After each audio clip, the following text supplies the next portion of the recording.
Rasa banteng, bakso rasa banteng, bakso rasa banteng. Kasihan PDIP-nya, sekjennya kayak begini gitu. Ya kan, masalah lu mau bawa seolah-olah menjadi masalah semua orang. Harusnya kemarin ya dia di podcastnya itu nangis lagi bang, gitu loh, baru top itu. Kan kemarin dia nangis, kurang, sensasinya kurang, gitu loh. Masa sekjen partai besar suka nangis ya? Ya kan dari kemarin apaan lu, ya kan? Kayak perempuan aja, kayak bencong gitu loh.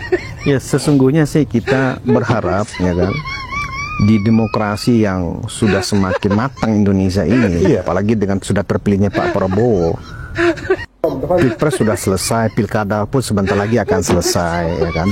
Sebaiknya residu-residu dari namanya persaingan politik, ya kan? Udah selesai gitu loh.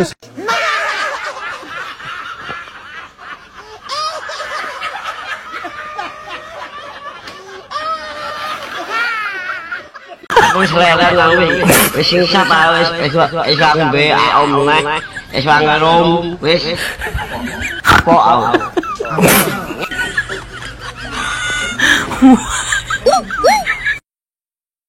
lucu juga deh kalau lihat nih sekarang pilkada nih, yang ini nggak boleh sama yang itu, yang ini nggak boleh sama yang itu, dibuatlah apa namanya nih sekarang. Aku sampai denger liatin aja.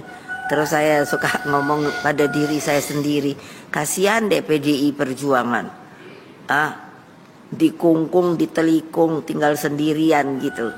Wah yang lain apa namanya? Kim Plus. Nek Kim Plus tuh plusnya apa yuk? Oh gitu.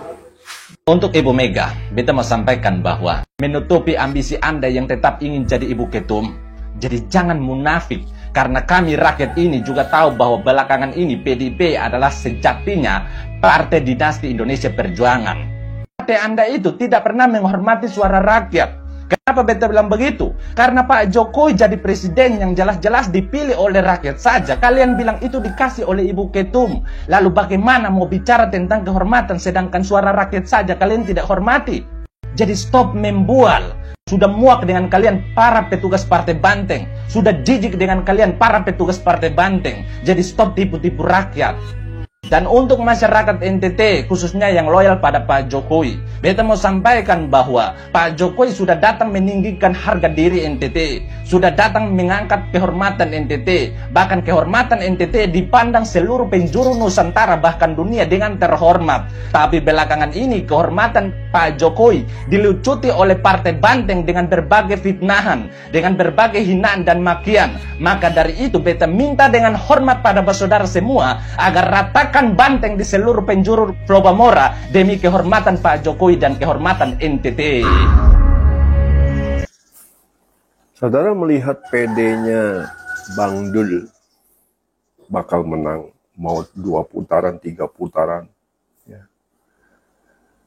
Ya yakin sih boleh ya, tapi terlalu yakin ya belum tentu. Sungguh. Kalau Bang Dul kalah gimana? Kan Anda yakin menang. Kalau Bang Dul kalah gimana? Ayo. Jadi bukan karena faktor Anies atau Ahok, bukan. Ini masyarakat Jakarta. Sekarang saya minta maaf, 3 putaran pun yakin saya tetap menang. Nah kalau Bang Dul kalah, Pramono Anung kalah, banteng nyungsep di DKI ketika putaran kedua, apa yang terjadi? Pasti kan Anda bilang curang.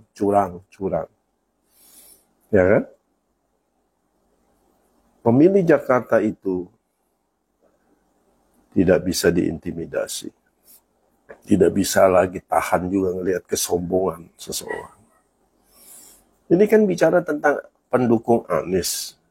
Ketika pendukung Anies pindah ke pasangan Ridho, kemudian pemilih Pangrekun pindah ke pasangan Ridho, apa yang terjadi? Banteng kalah nyungsep di Jakarta di putaran kedua. Wah, ramai ini berita. Ya, karena ini sesuai ya dengan harapan Presiden Prabowo dan Bapak Jokowi. Dan buat masyarakat Jakarta, betapa beruntungnya kalian. Ya, saya 40 tahun tinggal di Jakarta. Betapa beruntungnya kalian mendapatkan seorang gubernur sekelas Ridwan Kamil yang mampu bekerja, membereskan segala macam. Ya, pasti lebih mumpuni Ridwan Kamil ketimbang Pramono. Karena Pramono tidak punya pengalaman di pemerintahan.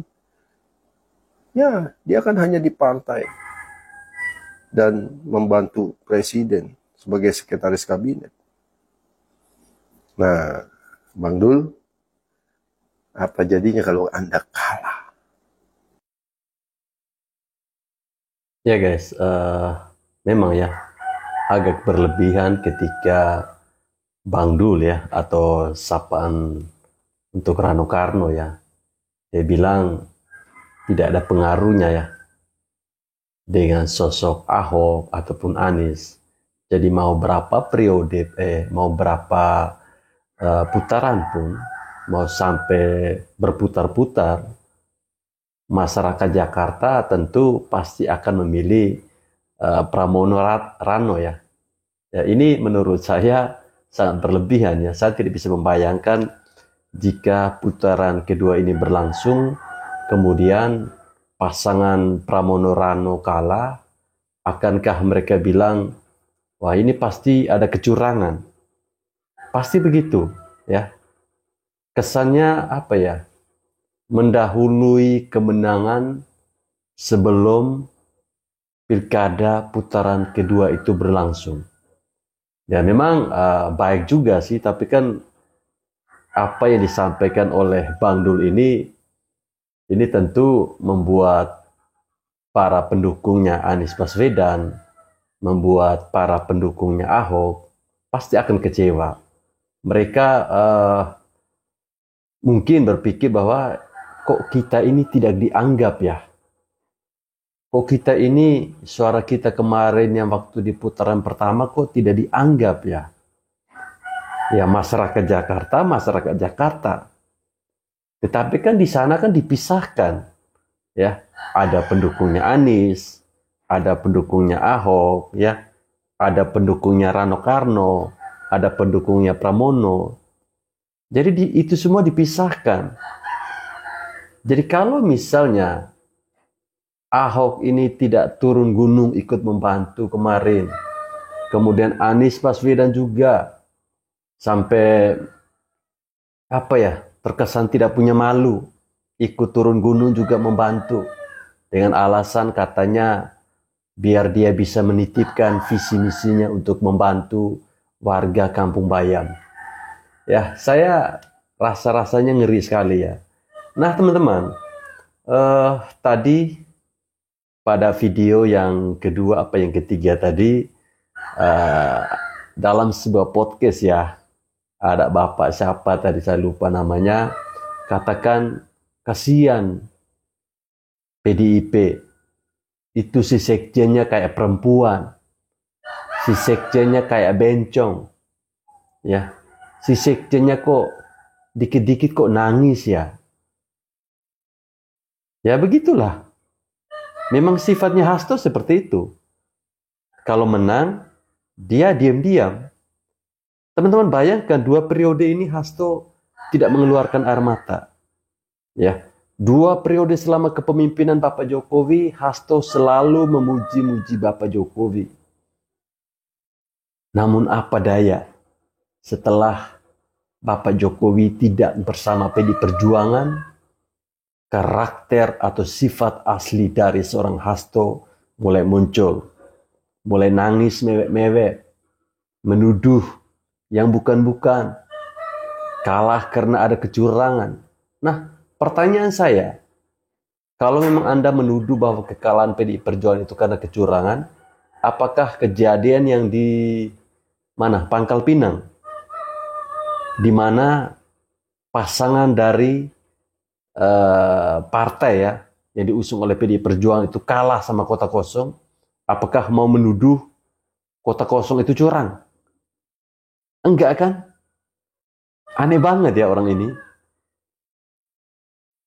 Bolo, ini soal Deddy Sitorus ya. Deddy Sitorus sih wong ngendi to bolo jane. Ngomong kayak gini, lihat bolo ya. Tapi sekarang rekan-rekan wartawan semua mulai hari ini bisa menyebut Jawa Tengah bukan sebagai kandang banteng lagi, tapi sebagai kandang bansos dan parcok. Bang Deddy Sitorus, izin nggih, saya tak tanya. Sampean ini jane asline wong ngendi ya? Amit loh ya. Jadi gini loh Bang, sampean itu kan pengurus partai tingkat pusat ya.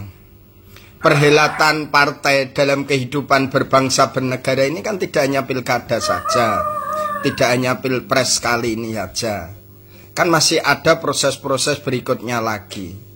Nah yang sampean ngomong ke wis mbok pikir cerna dengan bener-bener dereng. Gini Bang Sitorus ya, di Jawa itu ada apa ya, satu prinsip di sini itu, menang itu ya diam, itu ngalah, ngaleh, ngamuk, ngedan. Nah, sampean tahu nggak ini? Karena apa yang statement-statementnya itu akan berpengaruh dengan ini. Gitu loh. Nah, kenapa bisa gitu? Selama ini kan pada diem ya. Diem. Masyarakat Jawa Tengah itu diem. Pak D itu diem. Mas dia apa-apa kayak diem. Nah diam ini dalam rangka untuk masuk kepada ngalah. Coba sampean lihat, Yon Sewu lho ya, Pak D Jokowi itu diomong ke opo wae karo PDI Perjuangan, po pernah? Bantah nggak pernah, balik jawab omongan yo nggak pernah, pokoknya meneng, diem itu ngalah. Ingat lho Bung Sitorus, ngalah belum tentu kalah lho ya. Orang Jawa Tengah selama ini juga ngalah. Ngalah masih tetap dengan menghormati. Nah ngalah kok masih wae ditekan, dikuyo-kuyo, dielek-elek, dijelekan. Itu jadi ngalih. Ngalih tahu nggak? Pindah dulu. Pindah. Oh, kalau di sini kira-kira nggak ini ya sudah kita pindah. Ingat, ini hanya ngalih loh ya, pindah. Nah saya perhatikan, mohon maaf, kenapa Pak D. Jokowi kemarin memberikan dukungannya kepada Pak Prabowo saat Pilpres, terus ke Pak Lutfi saat pilkada, itu hanya ngalih aja. Ini nggak masalah. Ngalih itu bukan meninggalkan loh. Ini Bang Sitorus dan lainnya ya tolong diperhatikan konsep, dan saya masih punya keyakinan apakah orang Jawa Tengah itu semuanya meninggalkan PDI Perjuangan. Dan saya rasa ini hanya ngalih, pindah sementara itu, ngalih wae. Nah karena Pak D ngalih, maka berbondong-bondong ngalih. Ini tak kasih contoh juga, mohon maaf Bang Sitorus ya, ini di Sumatera Selatan saat itu Pak Herman Deru dengan Mawardi Yahya dan Edi Santana yang didukung PDI Perjuangan. Saat itu tiga ini, yang dua terutama Pak Herman Deru dengan Pak Mawardi Yahya. Mawardi Yahya ini pembina Gerindra loh ya, sama-sama maju Pilkada Sumsel. Itu survei itu imbang terus. Entah dari ini ya, ada 50-an sekian, 40 sekian, sempat nembus juga 60 kan gitu. Tapi coba sekitar 2 minggu, kalau nggak keliru ya, sekitar 2 minggu sebelum hari pencoblosan, itu Pak Herman Deru itu sampai ke Solo, sowan dengan Pak D. Jokowi. Sowan dengan Pak D. Jokowi ke Solo, dan videonya itu terkirim secara masif. Apa yang terjadi, Bang Sitorus? Nah, ini berdasarkan hasil perhitungan cepat Quick-Count, itu Pak Mawardiah ya yang diusung Gerindra dan beberapa partainya, partai-partai yang lain, kalah telak. Karena Pak Herman Deru itu bisa tembus 73%. Survei sebelumnya itu selalu di bawah 60-an, 60 ke bawah. Dan itu saling klaim menang. Yang ramai itu 50, 40, 50, angka-angka itulah. Tapi Pak Deru itu cerdik. Ke tempat Pak D, sowan Pak D ke Solo, diviralkan videonya. Pak Herman Deru diterima oleh Pak Jokowi, Mas Kaisang juga berkunjung ke Palembang, dan luar biasa hasilnya. Dan ini nggak pernah dipantau secara nasional. So ini kan hal menarik sebenarnya. Terjadi lompatan di angka 10-20% loh. Ini luar biasa sekali. Pak Herman Deru menang 73%. Dan di Sumatera Selatan semenjak ada pemilihan secara langsung, belum pernah ada gubernur terpilih secara langsung mendapatkan angka di atas 70%. Dan apakah ini tidak kita sadari bahwa, mohon maaf, terjadi gelombang pengalian yang luar biasa. Mohon maaf loh, jadi tidak hanya nggak uring-uringan terus loh PDI Perjuangan ini. Gerindra aja, Dewan Pembina Gerindra loh Pak Mawardiah ya tekok lutut. Ini berdasarkan perhitungan Quick-Count ya. Mohon maaf ya, saya ngambil contoh Sumatera Selatan ya. Mohon maaf sebelumnya kan itu, karena belum selesai perhitungan dari KPUD. Ini berdasarkan perhitungan cepat Quick-Count. Mohon maaf. Jadi ini maknanya apa kan gitu.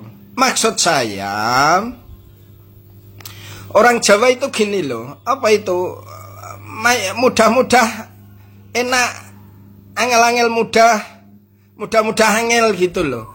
Nah ini harus didalami juga dengan ya caranya. Jadi model-model yang gitu itu tinggalkan. Kita lebih, kalau saya ya, kalau menurut saya, partai itu lebih ke edukasi daripada ke pressure. Karena masyarakat itu yang punya, rakyat ini yang punya haknya, punya kedaulatan. Pesta ini kan pestanya rakyat, bukan pestanya partai. Nah ini tolong dipahami dulu kan itu. Partai kan untuk jalan, biar rakyat ini happy. Kalau di partai ini, ngapo sih aku situ kalau uring-uringan terus, ribut terus, ya aku kesini dulu. Nah ini ngalih. Tapi terakhir ya Bang Sitorus, kalau sudah ngamuk itu jadel duel. Lah berarti ini belum ngamuk, Jawa belum.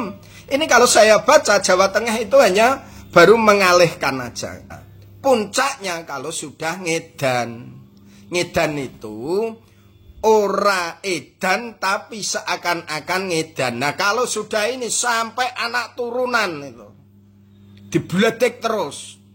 Jadi jangan mudah lah, mohon maaf ya, ngomongkan Jawa Tengah gini-gini jangan. Karena kalau sudah ngedan itu, wes toh, anak turunan itu dibledek terus. Kayak Soeharto itu loh, Soeharto itu kan sudah ngamuk luar biasa, setelah itu kan ngedan. Coba ngedannya apa? Sampai anak turunan PKI gak bakalan bisa, gak bakalan boleh, itu sudah ngedan kalau itu. Tapi kalau Jokowi, mohon maaf, kalau Pak D. Jokowi, terus warga-warga PDI itu saya rasa belum, ngamuk aja belum. Baru ngalih. Ini baru ngalih aja sampean itu pengurus pusat sebuah partai kok sudah keblingsatan itu. Harusnya kan segera lakukan konsolidasi internal, lakukan langkah-langkah bagaimana mengambil hati, mengambil nurani masyarakat Jawa Tengah sehingga bisa comeback kembali, sehingga bisa tampil kembali dan semuanya. Karena apa? Kita nggak bisa nyalahkan. Partai lain itu juga berbenah. Ini tolong yang jadi perhatian. Partai lain juga berbenah, melakukan konsolidasi dan melakukan bagaimana action-action ke lapangan. Jadi kalau PDI Perjuangan monoton terus diikuti dengan marah-marah terus, saya rasa ya lama-lama malas juga warga kan. Nah ini yang harus dilakukan langkah itu. Jadi ayolah, saya yakin masyarakat Jawa Tengah itu baik kok. Baik, Bu Mega sendiri mengakui disitulah tertanam benih-benih ideologi nasionalisme, patriotisme dan lain sebagainya itu dari Jawa Tengah. Tapi kalau sampean terus seakan-akan mendistorsi Jawa Tengah, saya rasa sampean rugi sendiri, PDI Perjuangan rugi sendiri. Kenapa sih nggak mau mengatakan, oh masyarakat Jawa Tengah, terima kasih sudah melakukan pemilihan dengan baik, mohon maaf ya, partai saya belum bisa memperjuangkan aspirasi panjenengan semua, tapi yakinlah 2029 dan seterusnya masih ada momentum-momentum yang lain dan kami akan memberikan yang terbaik untuk Jawa Tengah. Sehingga ayo banteng-banteng yang pada di luar, nanti kita kumpul lagi, balik lagi ya, kita bangun lagi. Itu kan enak.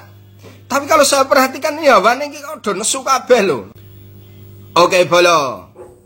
Mantap. Mohon maaf. Ya guys, saya terharu atau tertarik dengan ungkapan-ungkapan yang disampaikan oleh Bapak kita yang satu ini. Nampaknya beliau ini lebih layak untuk menjadi Ketua Umum PDI Perjuangan, atau mungkin ya kalau dia tidak bisa jadi Ketua Umum, bisa dipakai oleh PDI Perjuangan menjadi Sekjen, menggantikan Hasto, ya, daripada milih si Hasto yang kerjaannya tiap hari marah, ngomel, ngedumel kayak anak kecil yang tidak jelas. Mending pilih Bapak ini ya. Kalimat terakhir yang disampaikan bahwa daripada Anda marah-marah yang tidak jelas, zaman sekarang kan sudah berubah. Ya, kalau dulu tuh kita marah orang, ya orang yang kita marah itu akan menerima. Tapi sekarang beda. Sekarang kalau Anda marah-marah, ya sudah, saya pergi cari yang lain, apalagi pilihannya banyak, ya kan? Kalau dulu kan kita cuma 3 partai. Sekarang ini kan banyak sekali. Jadi ya sebaiknya para oknum-oknum ya yang ada di PDI Perjuangan ini koreksi diri lah. Ya, koreksi diri. Jangan Anda keluar-keluar yang tidak jelas. Sehingga kami masyarakat menilai bahwa kok Anda ini terkesan rakus sekali dengan jabatan. Ya, kalah ya terima saja kalah. Kalau tidak mau kalah jangan bertanding. Selesai. Kalau Anda mau bertanding, artinya Anda harus siap menerima kalah maupun menang. Ya apa susahnya sih menerima kekalahan? Ya, dengan memberikan selamat kepada orang yang menang. Kan beres. Daripada ngoceh yang tidak jelas, bahkan sampai ada drama-drama nangis-nangis, ya itu malah membuat masyarakat itu semakin benci dengan PDI Perjuangan. Pagi rekan-rekan, dan pilkada selesai. Kita sekarang sedang menikmati ketantruman PDIP. Sampai pagi ini terus saja di koran-koran di mana-mana menyatakan beberapa asumsi-asumsi yang saya pikir itu murahan banget itulah. Sampai menuduh kepolisian ikut bermain di pilkada Jawa Tengah dan sebagainya. Ya kalau mengutip apa yang dikatakan Mas Adi Prayitno, ya kalah-kalah saja gitu. Jadi nggak usah cari modus, cari akal untuk merasa bahagia karena kalah itu kami dikerjain dan sebagainya. Ya sudah, memang sudah masanya kok. Gitu. Kalau tuduhan-tuduhan tentang kecurangan, tentang keikutsertaan instansi-instansi, ya nanti dibuktikan saja. Seperti apa yang dikatakan Pak Jokowi kan. Oh, negara hukum kok, ya dibuktikan, kalau ada buktinya ya nanti diproses kan gitu. Soal prosesnya nanti belok kanan belok kiri ya itu ya kalian-kalian juga yang ada di situ gitu kan. Kami ini rakyat kan sekarang nonton saja. Tapi yang pasti ini adalah rentetan panjang dari sejak Pak Jokowi tidak di PDIP ya. Pembuktiannya pertama Pilpres Ganjar kalah ya kan. Kita tunggu kemarin pilkada, ternyata juga begitu. Walaupun klaimnya masih ada 14 provinsi yang dimenangkan oleh PDIP. Kita ini jadi melihatnya begini loh. Yang paling gampang tuh gini. Kok ini seolah-olah jadi rebutan? Indonesia ini dijadiin battleground. Menunjukkan kekuasaan. Seolah-olah siapa yang menang, dia yang berkuasa dan seenak jidatnya, begitu. Ini kan tidak begitu bernegara, harusnya tidak begitulah. Gitu kan. Founding father kita mendirikan Indonesia, memerdekakan Indonesia. Itu tujuannya tidak demikian gitu. Bukan menang-menangan seperti sekarang. Semua kita bisa membaca sekarang, apalagi meluasnya medsos, anak-anak muda sudah cerdas, begitu luar biasanya anak-anak kita nih. Jadi jangan dengerin ngomongnya Said Didu yang selalu mengutip 78 IQ anak orang Indonesia itu 78 di bawah sedikit saja di atas simpanse katanya. Dia nggak tahu kita ini ada 160 juta sekarang sudah anak-anak Gen Z, Gen Y yang pasti berpikirnya jauh lebih dari kita gitu. Jadi jangan random yang seperti itu dipakai merendahkan bangsa sendiri gitu. Nah, kembali kepada hasil pilkada. Jadi ya sudahlah, ya memang sudah bisa ditebak bahwa daerah Jawa Barat, Banten, Jawa Tengah, Jawa Timur ini pasti PDI bisa longsor gitu. Nah, tinggal DKI nanti kita tunggu hasil KPU apakah dia satu putaran atau 2 putaran. Itu pun memang menjadi satu catatan buat kita yang harus berpikirnya fair juga gitu. Karena seperti yang saya sampaikan bahwa yang ikut konsisten di DKI kali ini itu sebenarnya performance-nya tidak baik-baik amat gitu. Termasuk Ridwan Kamil sendiri pun sebenarnya kan ya rata-rata saja gitu. Karena prestasinya juga di Bandung dulu tidak baik-baik amat juga. Itu harus diakui walaupun kita memang mendukung partai calon yang didukung pemerintah gitu. Nah, dulu sendiri dengan Mas Pram ya so-so juga gitu. Tapi nanti ya kita lihat outputnya seperti apa. Jadi jangan seperti Jawa Tengah kemarin, sekarang baru kebongkar semua. Ternyata Ganjar 10 tahun ya kemiskinannya makin naik, upah UMK-nya terendah di seluruh Jawa itu ternyata Jawa Tengah gitu kan. Ini kan suatu prestasi. Jadi semua kan ada rekam jejak kan sekarang ini tidak bisa dipungkiri. Ada rekam jejak prestasi pencapaian atau ada rekam jejak kegagalan kan gitu. Sama seperti yang selalu kita bahas bahwa dari 7 presiden ternyata yang banyak gagalnya itu ya Bu Megawati karena 3 tahun aset negara lepas begitu banyak itu dijuali itu. Nah kalau mau di-compare dengan Pak Jokowi ya pasti nggak ada apa-apanya. Benchmarknya dengan Pak Jokowi ya kalah. Mau teriak seperti apa juga susah kan. Nah jadi kembali lagi kita yang sudah menyelesaikan pesta demokrasi ini ya mari kita jalankan, dukung program pemerintah yang baru, Pak Prabowo dan Mas Gibran, yang sudah begitu menyusun strategi untuk bagaimana memberantas korupsi, ya, untuk bagaimana meningkatkan gizi anak-anak Indonesia, pendidikannya dibetulin. Ini kan sebenarnya yang harus dipikul bareng-bareng gitu. Bukan soal ini yang mikul Pak Prabowo, Gerindra, dan koalisinya. PDIP juga harus berperan serta di situ kan gitu. Karena Anda yang di PDIP sebagai partai tua ya harusnya punya kedewasaan yang lebih sempurna gitu dibandingin yang lain-lain gitu. Masa kalah sama PSI gitu. Tapi karena PSI anak muda yang punya wawasan ke depan ya mungkin bisa saja. Jadi kalau kalian pakai paradigma lama, pakai pemikiran-pemikiran yang old fashion kayak gitu, ya pasti ketinggalan. Tiap hari kita lihat begitu tantrumnya Deddy Sitorus, Hasto, bicara kriminalisasi segala macam. Kok jadinya sekarang malah yang terjadi kemelintisasi ini. jadi terjadi kemelintikasasi. Ya guys, itulah PD Perjuangan, partai sudah tua tapi kelakuannya kayak anak kecil ya. Biar bagaimanapun nanti 2029 apakah ini akan terus berlanjut atau seperti apa? Saya takutnya nanti 2029 itu PSI malah menyalip PD Perjuangan. Atau seperti apa komentar dari teman-teman? Coba tulis ya.